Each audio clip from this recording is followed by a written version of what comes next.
વિસરતી પરંપરાને જીવંત રાખવા માતાજીની બાધા મૂકવા ઉત્સાહ સાથે ઉજવાતી રેસ પ્રાચીન વારસો અને સાંસ્કૃતિક પરંપરાને જીવતી રાખતી હજીરા મગદલ્લા બોટ રેસ છેલ્લા 55 વર્ષથી વધુ સમયથી યોજાતી આવી છે। એક સમય હતો જ્યારે 20થી વધુ ખલાસીઓ ઉત્સાહપૂર્વક ભાગ લેતા। આજે આ સંખ્યા ઘટી રહી છે, પણ હવે સ્થાનિકો અને આયોજકો આ પરંપરાને જાળવી રાખવા માટે પ્રયાસશીલ છે। મગદલ્લા ગામમાં માતાજીની બાધા મૂકવા અને પરંપરાને ઉજવવા માટે બોટ રેસનું આયોજન કરવામાં આવે છે। આ માત્ર એક રમત નથી, પણ સ્થાનિકોની સંસ્કૃતિ અને વારસાની ઓળખ છે। દરેક વર્ષે હજારો લોકો આ અનોખી બોટ રેસ જોવા ઉમટી પડે છે અને સમગ્ર કાંઠા વિસ્તારમાં ઉત્સવનો માહોલ જામે છે। ગત વર્ષે 9 બોટ સ્પર્ધામાં ઉતરી હતી, જ્યારે 2020માં 12 બોટ રેસમાં હતી। આ વર્ષે માત્ર 7 બોટ સ્પર્ધામાં ભાગ લઈ શકી। આ સંખ્યામાં ઘટાડો આ પરંપરાને ઓસરતો જણાઈ રહ્યો છે, પરંતુ સ્થાનિકો અને આયોજકોએ તેને ફરી જીવિત બનાવવા માટે પ્રયત્ન કરી રહ્યા છે। સ્થાનિક રેશ કપિલભાઈ પટેલે કહ્યું કે આ પરંપરાની શરૂઆત લગભગ 55 થી 60 વર્ષ પહેલાં થઈ હતી।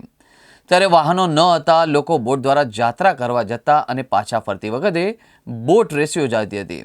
આજે પણ એ જુસ્સો અને ભાવનાત્મક જોડાણ જોઈ શકાય છે।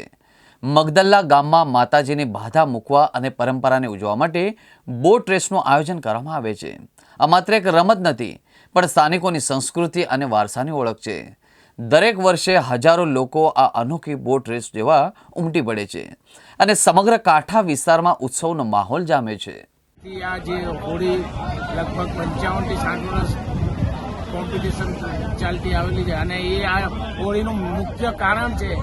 જે ટાઈમે આપણે પાસે ગાડીની સગવડ નહીં હતી, તે ટાઈમે મોડાની જાત્રા જતા અને એ મોડાની જાત્રા પટ્ટી પછી ત્યાંથી આવતા, એટલે ત્યાંથી આ હરીફાઈ કરતા, ત્યાંથી ચાલતી આવેલી છે હોળી।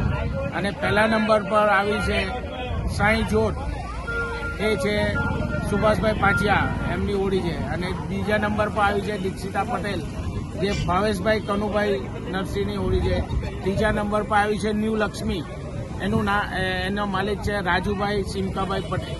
આ હોળી સ્પર્ધા ક્યાંથી ક્યાં શરૂ થાય છે? આ હોળી દરિયાથી મગદલ્લા જૂના વિસર્જન ઉવારો પર પૂરી થાય છે। વિશેષતાઓ શું છે હોળીની? વિશેષતા કપડા, આમાં કેવું કોઈ એન્જિન નથી હોતું। આ એક કપડો જે રીતે પવન હોય તે રીતે એને ચલાવવી પડે અને બહુ કઠિન એ છે। આમાં બેલેન્સ કરવા માટે ગુણીઓ રાખી હોય છે, 20 ગુણી, એને આમથી આમ ફેરવવું પડે છે। 8 માણસો એને હેન્ડલ કરે છે।